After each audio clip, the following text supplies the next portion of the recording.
Maya Lopez didn't remember signing the discharge papers. She remembered the pen in her hand, the nurse's voice floating above her, like it was coming through a ceiling vent, and the way her name looked wrong on the page, too sharp, too official, for someone whose body still felt half anchored to the hospital bed. She remembered thinking, in a sleepy, drifting way, that she should call her sister.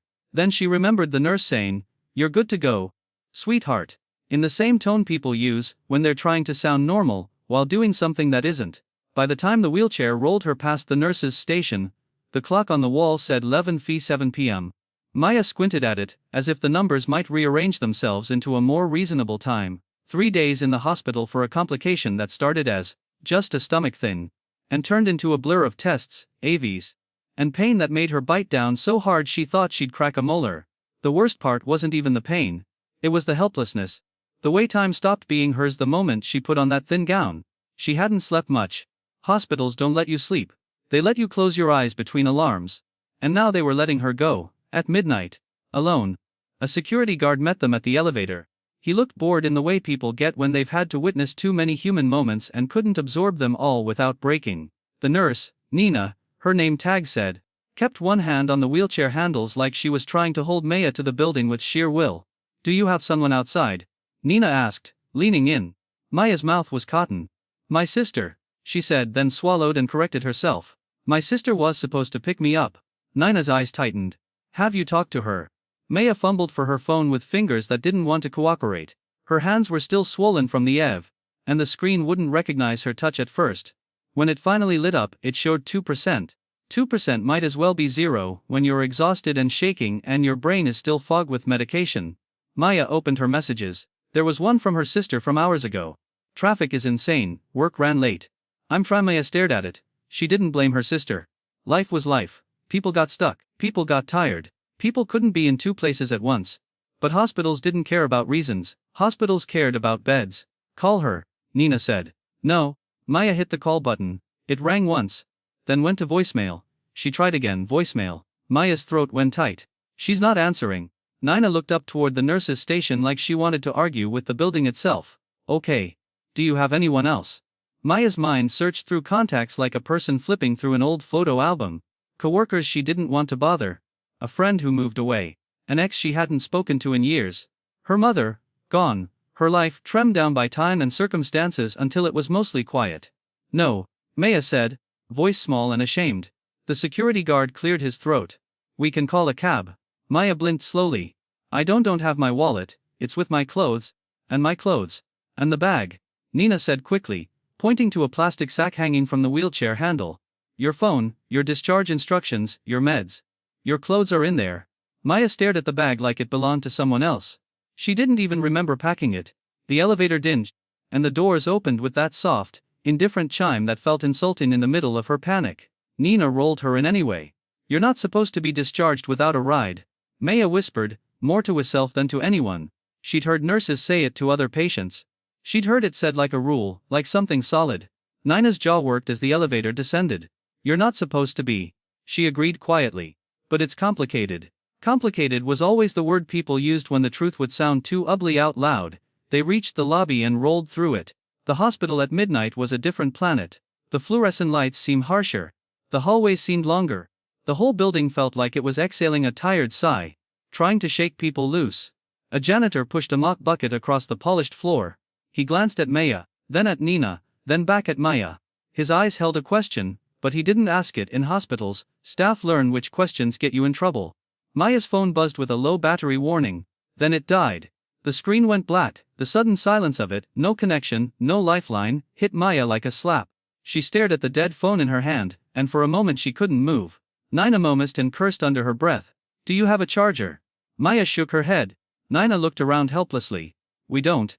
She stopped herself, because whatever she was about to say was probably an indictment of the system. The security guard pushed open the sliding doors, and cold night air rushed in. Maya's skin prickled. She wasn't dressed for outside. She was dressed for leaving a hospital room, which is not the same thing. The parking lot lights were bright and cruel. They cast hard shadows. The wet pavement reflected them like a mirror. Nina rolled the wheelchair down the ramp and stopped at the curb. "Okay," the security guard said, voice flat. "You're discharged. If you need help, you can come back inside and use the lobby phone to call a cab." Maya stared at him. You're leaving me out here. He shrugged.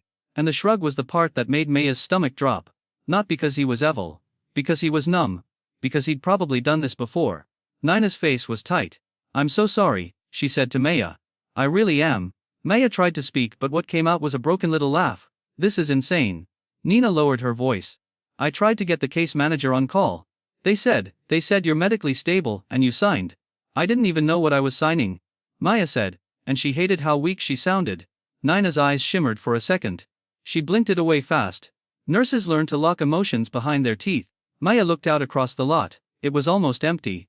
A few cars, a distant ambulance bay glowing, the hum of highway traffic in the distance. A lone figure near a vending machine inside, silhouetted behind glass. She realized something horrifyingly simple.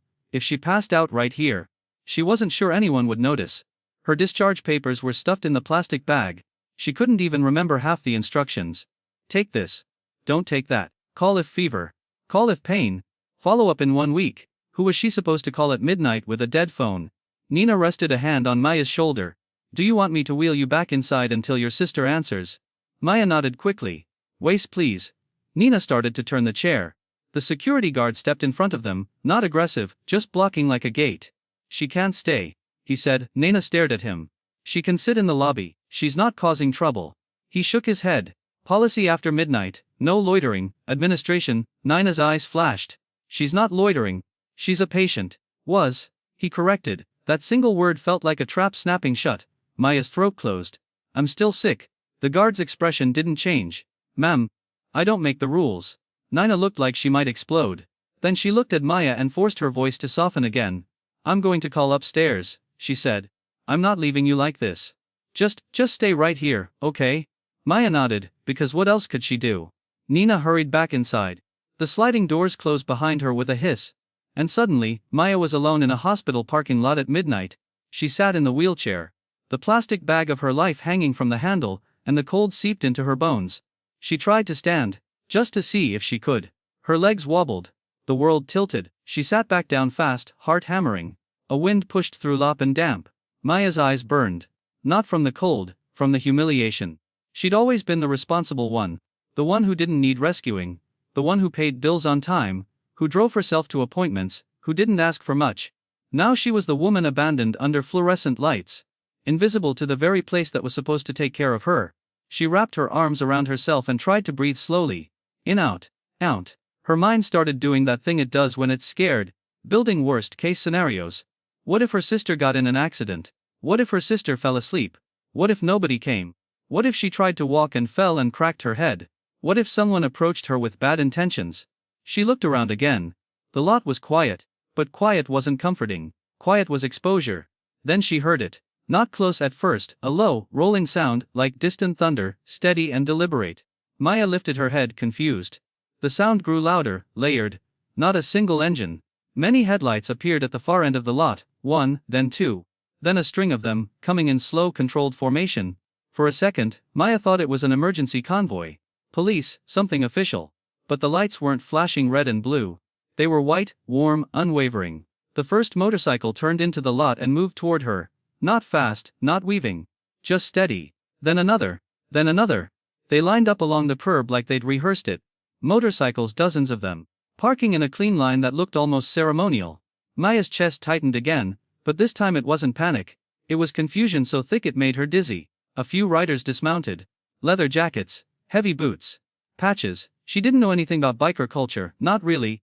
Except what movies told her and what news headlines implied. Her first instinct was fear. Her second instinct was to laugh. Because fear didn't even make sense anymore. What was she going to do? Run?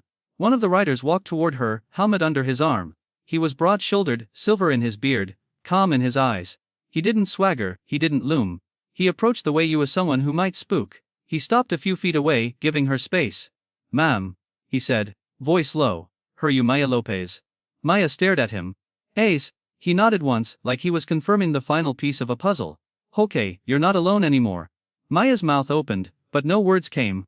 She looked behind him. More riders had gathered, but they weren't crowding her. They were watching the doors of the hospital. The empty spaces, the shadows, like they were setting a perimeter without making it obvious. Maya swallowed hard. Who are you? The man tilted his head slightly. Name's Grant. That didn't answer anything. Maya forced herself to ask the real question. Why are you here? Grant glanced toward the hospital doors. Because a nurse ran inside crying, he said simply. Because someone decided a medically stable signature means you don't deserve a safe ride home. Because that kind of thing sticks in people's throats. Maya blinked rapidly. A nurse had called you. Grant didn't confirm or deny exactly. He just said. Someone who cares made sure the right people heard. Maya's hand shook in her lap. I don't understand. Grant's gaze softened. You don't need to understand everything. You just need to get home safe. Maya tried to speak again, but emotion rose too fast, and turned her voice into a whisper. I don't have my phone, it died. Grant nodded. We brought chargers, we brought water, we brought a car. A car. Maya echoed, like she'd forgotten those existed. Grant gestured toward a black SUV idling near the line of bikes. Warm seat. Seatbelt. We'll escort you. Maya stared at the SUV like it was a lifeboat. Her eyes darted to the patches on the vests behind him. She recognized the name like you recognize a thunderclap. Hell's Angels. Maya's stomach flipped. Hell's Angels. She whispered, half to herself. Grant didn't smile, he didn't posture, that's what it says. Maya's mind scrambled. Her body was weak, her phone was dead. She was in a wheelchair. A group the world told her to fear was offering her safety. It felt upside down. I don't know if I should. She started. Grant's voice stayed calm, almost gentle. You don't have to trust the patch, trust the moment. You're cold, you're alone, you need to get home. Maya looked at the hospital doors. She saw Nina inside, visible through the glass now, talking urgently to someone at the desk. Nina's hands were moving like she was arguing for Maya's humanity. Nina looked out and saw the line of bikes. Her mouth fell open. Maya watched Nina's face shift from anger to disbelief, to something like relief that made Maya's chest ache. Nina ran out through the sliding doors, stopping short when she saw the group. Grant turned toward her slightly, respectful. You the nurse? Nina hesitated, then nodded. Yes, I. She looked at Maya. Oh my God. Maya's voice broke. I'm still here. Nina rushed to her, crouching by the wheelchair. I'm so sorry, she whispered. I tried to. Maya shook her head slowly. You did try. Nina looked up at Grant and the others stunned.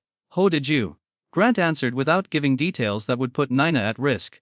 Word gets around. Nina stood, wiping her eyes, then squared her shoulders like she was done being scared of policy.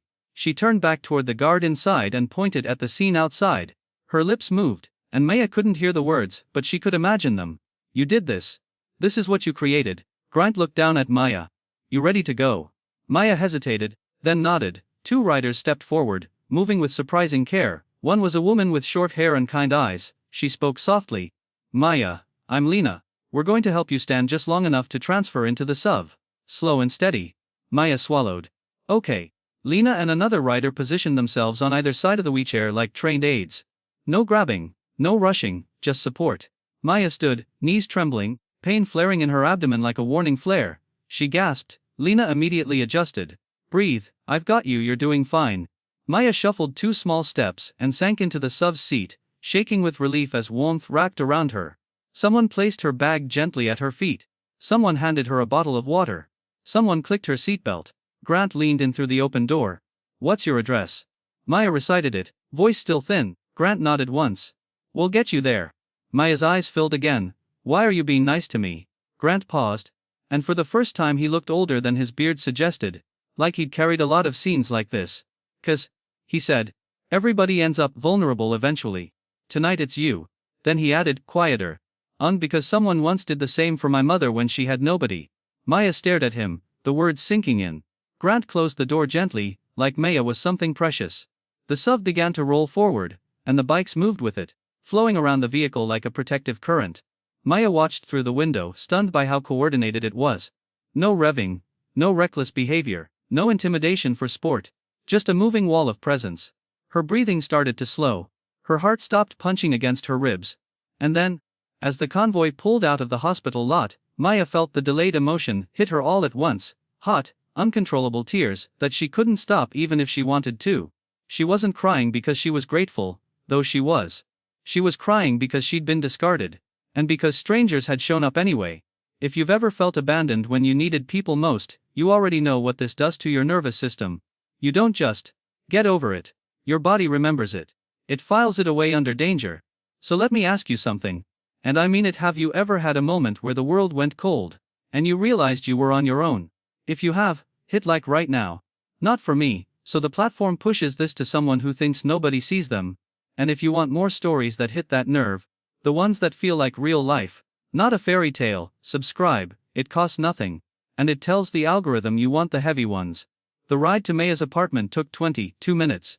22 minutes of warm air, quiet conversation on radios Maya couldn't hear, and the steady comfort of headlights in the side mirrors. Maya tried to call her sister on a charger plugged into the car, but her phone took too long to wake up. The battery icon blinked like a dying heartbeat. "Don't worry," Lena said from the front passenger seat, turning slightly. "You'll talk to her when you're safe." Maya nodded, swallowing hard. When they arrived at her complex, the bikes didn't flood the lot. They didn't wake the neighborhood. They parked neatly along the curb and shut off engines one by one. Silence rushed in. Maya sat still for a moment, afraid that if she moved too fast, the spell would break and she'd be back under those parking lot lights. Grant opened her door and crouched slightly, so he wasn't towering. "We're gonna get you inside," he said. Maya's voice was raw. "My keys are in the bag." Lena retrieved them gently, placed them in Maya's palm like she was returning something sacred. Two riders walked ahead, scanning the walkway, not like predators but like guards. One held a small flashlight pointed at the ground, avoiding shining it in windows. They moved like people who understood the difference between protection and performance. Maya stood slowly, leaning on Lena's arm, and made it to her door with small steps that felt like climbing a mountain. Inside, the apartment smelled like lavender detergent and stale air. It was quiet in that lonely way that usually made Maya feel safe. Tonight, it made her feel small. Grant stayed at the threshold, not entering. "You got someone who can stay with you tonight?" he asked. Maya hesitated. "My sister will come. She was stuck." Grant nodded. "Call her now." Maya's phone finally turned on, shaky at 6%. She called. This time her sister answered on the first ring, voice frantic. "Maya, oh my God. Where are you? They told me you were discharged and Maya swallowed. Home. What? How?" Maya looked back at the open door and the silhouettes outside. Calm, patient, waiting like they had all night in them if she needed it. "I had help," Maya said softly. Her sister's voice broke. "I'm coming right now. I'm so sorry." Maya closed her eyes. "Just drive safe." When she ended the call, she leaned against the wall, exhausted beyond words. Grant spoke quietly from the doorway. "We'll wait until your sister gets here. Just to be sure." Maya's throat tightened again. "You don't have to do that." Grant's voice stayed level. "We know." They waited, not in her apartment. Outside, in the lot, in the hallway, in the shadows, present, not invasive. Maya sat on her couch clutching the plastic bag of discharge papers, like they were evidence of a crime. She read them slowly, trying to understand what the hospital thought she would do with no ride and a dead phone. Follow up with primary care. Call 911 if severe symptoms. Avoid heavy lifting. Rest. Maya laughed once, bitter. Rest was a luxury for people who weren't fighting to be handled like a person. 10 minutes later, headlights swept across her living room wall through the blinds. Her sister arrived, stumbling up the walkway, breathless with panic, keys in hand like a weapon against guilt. When she saw the bikes she froze. Her eyes widened. Then she looked at Maya through the doorway and burst into tears. "Oh my God," she whispered, rushing in carefully, arms wrapping around Maya as if she could physically stitch her back together. Maya held her sister and breathed in the familiar scent of her shampoo, the reality of her, the warmth. Her sister pulled back, wiping her face. "Who are those people?" Maya swallowed. They waited for me." Her sister stepped toward the door and saw Grant standing calmly in the hall like a sentry. Grant nodded respectfully. "Ma'am, she's home safe, that's all." Maya's sister stared, stunned. "Thank you," she managed, voice shaking. Grant nodded once, then stepped back. The line of bikes outside began to come to life again, engines starting quietly, one after another, like a heartbeat returning. Before leaving, Lena looked up at Maya. "You're going to be okay," she said. Maya didn't know if that was true, not fully. But she knew something else was true, she wasn't invisible. Not tonight. As the convoy pulled away into the dark, Maya stood at her window and watched the taillights disappear down the road, like red embers fading. She realized she'd been holding on to one thought all night, a thought that tasted like metal in her mouth. "They left me." Now another thought slid in, gentler but stronger. "They didn't." And if this story hit you in that place, if you've ever been dropped when you were weakest, don't just scroll to the next thing and let it evaporate. Subscribe. Because you and I both know the world is full of people who get abandoned in quiet ways every day. A ride. A call. Someone sitting with them until morning. Those small things save lives more often than people want to admit. And if you want to turn this into something real, do one thing after this video: check on someone in your life who's been fine. For a long time, the ones who never ask for help are usually the ones closest to the edge. Maya's sister stayed the night.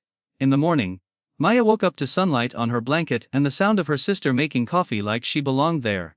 Maya's body still hurt, but her mind was different, because now she knew what abandonment felt like, and she knew what rescue felt like too. And the weirdest part, the part she would struggle to explain to anyone who hadn't lived it, was that the rescue didn't come from policy or paperwork, or the people paid to keep her safe. It came from people the world told her to fear. That's not a neat moral lesson, it's not a slogan, it's just the truth of one midnight. And somewhere, in the fluorescent glow of that hospital parking lot, Maya's life split into a before and an after. Before, when she assumed the system would catch her if she fell. After, when she learned the system sometimes steps back, and strangers step forward. And she promised herself, quietly, painfully, that if she ever saw someone sitting alone under harsh lights with a bag of their life in their lap, she wouldn't look away.